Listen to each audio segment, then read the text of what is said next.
Living next to railroad tracks may always cause a headache, but for people in two North Little Rock neighborhoods, it's more than just background noise. They say ditches belonging to the railroad are left to grow wild, and they're causing major issues for homeowners there. Katrin Asaf is in Rixey right now, such an area that's affected by something like this. Katrin, what are you seeing there? What are you hearing? Well, Bob, Laura, you can actually hear the railroad crossing sign right now. There's a train here, but this is what's so concerning. It's this ditch here right now that's filled with dirty water. We can see a paper plate right there, a number of tires in the background. Now, neighbors in Rixey and McAlmont say this hasn't been taken care of. This property is owned by Union Pacific Railroads, and they say it stretches all the way down through North Little Rock. But residents right here are tired of seeing this, and they say something needs to be done. Having a railroad in your backyard is never peaceful. But for these neighbors in North Little Rock, the noise isn't the issue. Really, we've just been robbed. Charles Sampson lives in Rixey.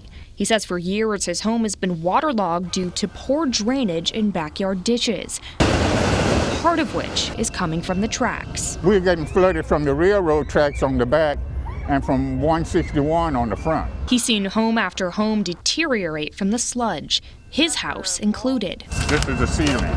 Justice of the Peace Christina Gully says she can handle the roadway, but the railroad, it's another concern. From what I can see, it's been neglected for years. Down the road, Ulysses Robinson in McAlmont has seen this firsthand. Sometimes it be so many limbs that it touch the ground. Hundreds of branches hang over his property, brush that's on Union Pacific land. It's not our responsibility, it's the railroad. Gully has made it her mission to see her neighbors taken care of and claims these ditches aren't an issue in other parts of the city. When you go in other neighborhoods with train tracks, you don't see this type of neglect. But for those in these neighborhoods, they just want their voices to be heard over the roar of the train.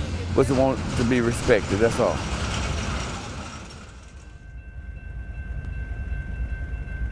Now, Union Pacific has released a statement that says, quote, Union Pacific values the communities through which we operate and works hard to be a good neighbor. We respond to and investigate concerns when we receive them. Any individual is encouraged to call 1-800-UPRR-COP to report incidents, all that involve the railroad. End quote. Now, they've also added that they will be reaching out to neighborhood representatives to learn more about this issue and to see what more can be done. Reporting in Rixey, I'm Katrin Asaf. Back to you.